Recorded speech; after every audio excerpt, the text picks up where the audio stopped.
Today you're going to be creating an Ojibwe tribe, kind of like a porcupine quill art piece. And today we're going to be using toothpicks instead of porcupine quills. So the Ojibwe people, the tribes, are roaming from the northern part of the states in Canada, so like Michigan, the Dakotas, that area. And they would use porcupine quills and they would dye the ends of them to signify different colors. And this piece actually has the north, south, the west, and the east direction too, to signify that as well. So I'm gonna start with you guys.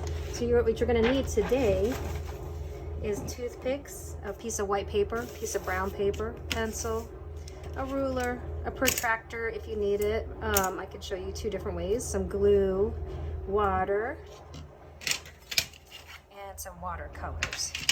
All right, the first thing we are going to, actually we're gonna start out with our toothpicks and our piece of paper. Now we're gonna start out painting them first. So we are going to measure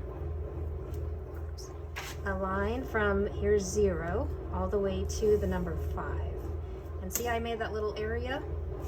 And then I'm gonna make another one right here, little tick mark to 5. I probably should have moved it over a little more. And then I can do one more down here. Now this I might have to move it just a little bit, so I gotta be a little careful. So I'm going to grab my toothpick. So I did 5 inches, and this is how much we're gonna need for our design for each color.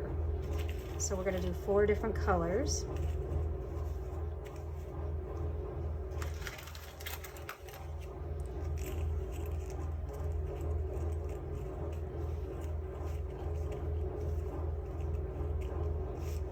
There we go. I laid out 5 inches of toothpick. Now mine's a little crooked, so I'm gonna go quickly and pick up my mess. Put them away. I'm gonna straighten them a little bit. All right. So this is the easiest way I've found about painting them. I get a little bit of water. I'm gonna go and start with red first. I'm gonna get a lot of paint in the red right there. I made it really dark. See, I can tell how dark I made it. And I'm only gonna paint the tips of them. So I can put my hand on it and I can do a little, it looks like blood. And then I'm gonna roll them. Did you see how I rolled them with my hand? Like a little conveyor belt. Then I'm gonna grab my next bunch of toothpicks and paint those too on that side. I'm gonna roll them again. It's really hard if we just individually paint all these, and this way you get more of a even amount painted there, so an even line. All right, so there's my red. I'm gonna set up another batch of toothpicks here, another batch here, and I'm gonna do my different colors. Now you can pick different colors to represent different things, and then we're gonna move it to the side and let them dry. And we're gonna work on, after a while those are done drying, we're gonna work on making our square and our setup for our toothpicks. So, first things first, I need you guys to get your ruler on your brown paper and draw a line. I'm gonna make a little tick mark. I like to make it, I call it a tick mark. And 0 and 9. And then I'm gonna hold my ruler really flat, and I kinda went crooked there, so I'm gonna do it one more time. Did you see me move? That happens, huh? Erase it. Try one more time to make it nice and straight. There we go. So there's my line. I also taped down my paper so that helps it keep in place. Now, one way of doing this, I can put my ruler on 0, and I can mark a 9 up here, because my square is going to be 9 by 9 by 9 by 9. And I'm going to make another tick mark and another tick mark, and I'm always putting on a 0 and then marking where my 9. See how I made 4 lines. Then I can put my ruler and I can draw a straight line across right there. But that is not 9 inches, right? So I don't know about that 9 inches, so we're gonna figure that out. So the next thing I like to do is grab my protractor. That little tick mark that I made, I'm gonna put the ruler, the protractor right on there, on this line too, that's meeting this line. Put it right there, and I'm going to make a 45-degree angle, you go to the 90. there's my 90. So that means that's where I'm going to make my straight line.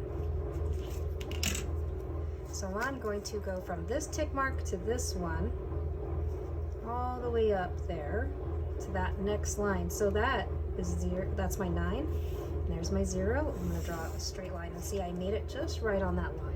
So that is that's a great line. Next I'm going to go down to this one. Made it darker so I could see it better. I'm going to put my protractor on this one as well. And I'm going to see it through that hole. And I'm going to go up to what degrees again? 90, because it would be like 45 would be like that triangle quarter, and 90 to make a square. I'm going to line up my ruler again, put it on 0 there. I put it on that one tick mark and another tick mark right at 9.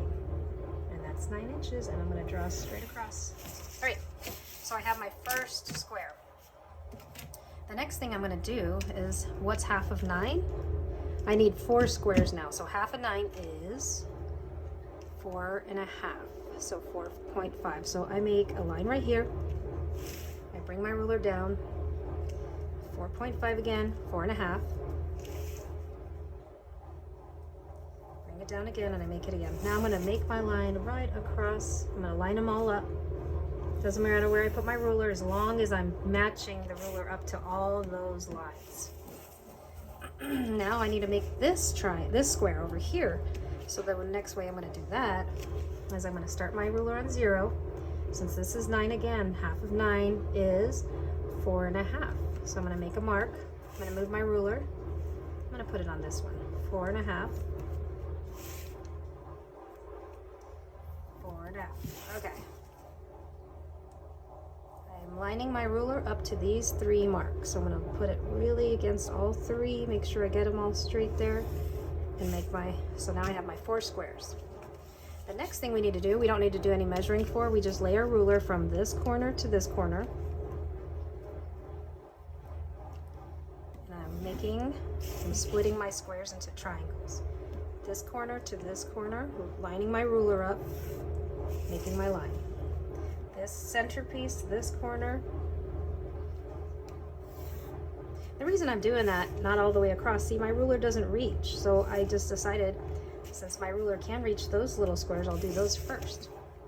So this one corner to corner. So if I do it like this, is it going to be right? Nope. I got to move it to the center. And that looks about right. Now I have my sections ready for my toothpicks. And this is how I'll be laying them down. So we're going to be making, so each section is going to be like a V shape. See how this is in a V shape, and a V shape, and a V shape. So this is going to be one section, 2, 3, 4. I already have my toothpicks dry, so I'm going to show you guys how we line them up to this. So I'm going to grab my glue. I'm going to put quite a bit.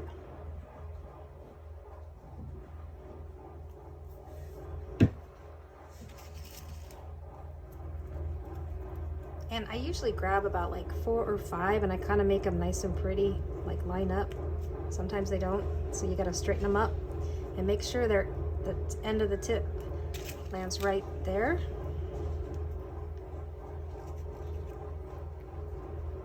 Then some more.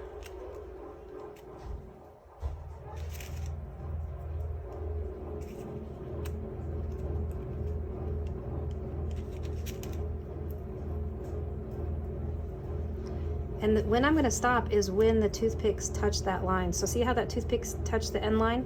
That's when I stop. So I have this glue here. I'm just going to wipe it up real quick. And what do I do? Wipe it on a towel. So then I'm going to start out with my new section and put lots of glue down, not too much. Sometimes I put glue over, and that helps too.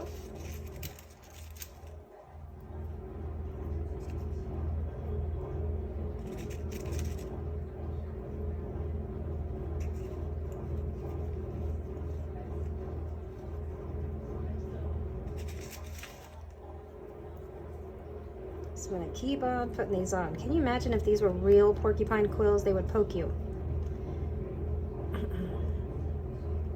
They would hurt. But they do some beautiful, the Ojibwe or Ojibwe tribes. It's an interesting way to pronounce it. Make beautiful quill work. All right, so I'm gonna come back and I'm gonna have them finish and I'll show you the next step after that. All right, now that we're all done with all gluing down our toothpicks and they're getting dry, they feel pretty good and stable. All of them are in a good place. We're going to outline it in black. So I'm gonna get my Sharpie and my ruler and I'm gonna lay it on that line right there and I'm going to draw a line. Now sometimes my marker might hit my toothpick, so I gotta be careful. I might have to draw around it. That one got moved. Mine is not completely dry. And then I'll go around that one. Now this frames your piece, so it makes a better art composition. It really brings out the piece itself. And another thing we're going to do is we're going to place it on a black piece of paper so that it really pops your piece even more, and it gives a stable background for your art piece. All right, now you can, if you want to, draw the lines coming from this. One of my pieces I did like lines coming from it, like, so I could do this. I could draw all the lines completely, or I can just, like on this piece, I erased all of my lines. So we're gonna go ahead and get our pencil eraser, and careful if your paper is still wet, and erase all those pencil marks.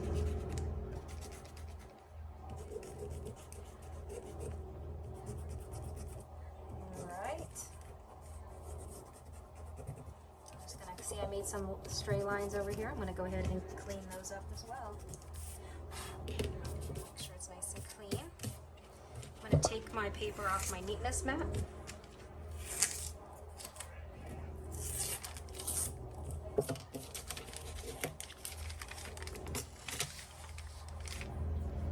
And I'm going to use this. Now we are going to cut this piece out. Now I can do it right on the line. I can leave a little paper, or I can do zigzaggy, maybe to represent a beautiful river or mountains.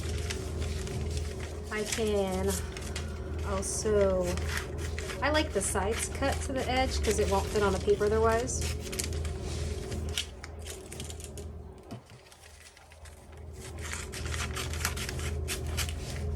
This one I can cut triangles.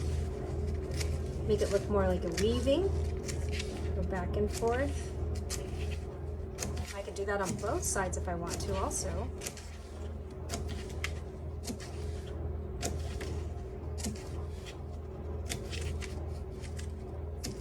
Okay. And then I'm going to grab this piece and I'm going to glue it onto my black piece of paper. That's all I gotta do is now glue it down. You can use a glue stick or you can use actual glue. Sometimes this helps not make it so wavy. You know how glue is like really wavy, like, oops, mine's not dry all the way. I really need to wait a little more longer to make sure it's dry. So you might want to make sure yours is really dry before you lift it up. So I'm just gonna lift the corners up gently and glue it down. And you're all done. Good job, you guys.